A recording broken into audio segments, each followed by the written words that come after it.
आज हम कक्षा 10 के विज्ञान विषय के प्रथम अध्याय रासायनिक अभिक्रिया एवं समीकरण के बारे में अध्ययन करते हैं। किसी रासायनिक अभिक्रिया में परमाणुओं के आपसी आबंध के टूटने एवं जुड़ने से नए पदार्थ का निर्माण होता है। परमाणुओं के बीच में विभिन्न प्रकार के आबंध बनते हैं जिससे क्रिया संपन्न होती है। रासायनिक अभिक्रिया निम्न प्रकार की होती है। नंबर 1, संयोजन अभिक्रिया। कैल्शियम ऑक्साइड जल के साथ तीव्रता से अभिक्रिया करके बुझे हुए चूने का निर्माण करके अधिक मात्रा में ऊष्मा उत्पन्न करता है। इस अभिक्रिया में कैल्शियम ऑक्साइड तथा जल मिलकर के एकल उत्पाद कैल्शियम हाइड्रोक्साइड बनाते हैं।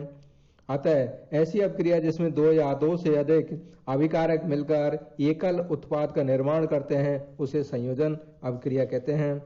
इसके कुछ उदाहरण हैं, जैसे कार्बन और प्लस ऑक्सीजन = CO2।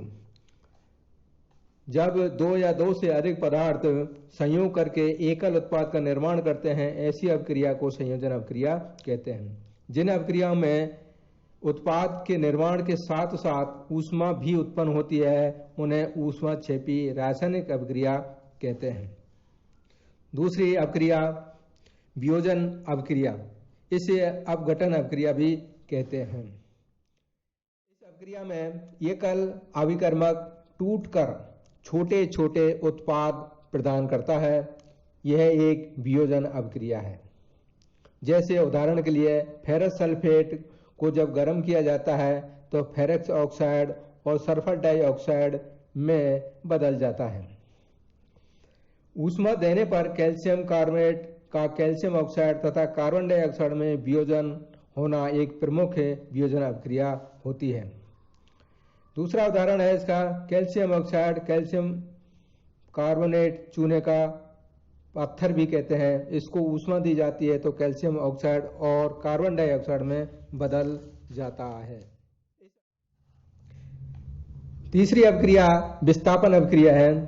जैसा कि नाम से ही जाना जाता है कि इस अभिक्रिया के अंतर्गत एक पदार्थ का दूसरे पदार्थ द्वारा विस्थापित कर दिया जाता है या हटा दिया जाता है। उदाहरण के लिए जिंक प्लस कॉपर सल्फेट की जब अभिक्रिया की जाती है तो जिंक सल्फेट बनता है और कॉपर अलग हो जाता है, अर्थात विस्थापित हो जाता है। अगली अभिक्रिया है द्विविस्थापन। ये अभिक्रियाएं जिनमें अभिकारकों के बीच आयनों का आदान प्रदान होता है उन्हें द्विविस्थापन अभिक्रिया कहलाते हैं। अगली अभिक्रिया है अपचयन एवं अपचायन।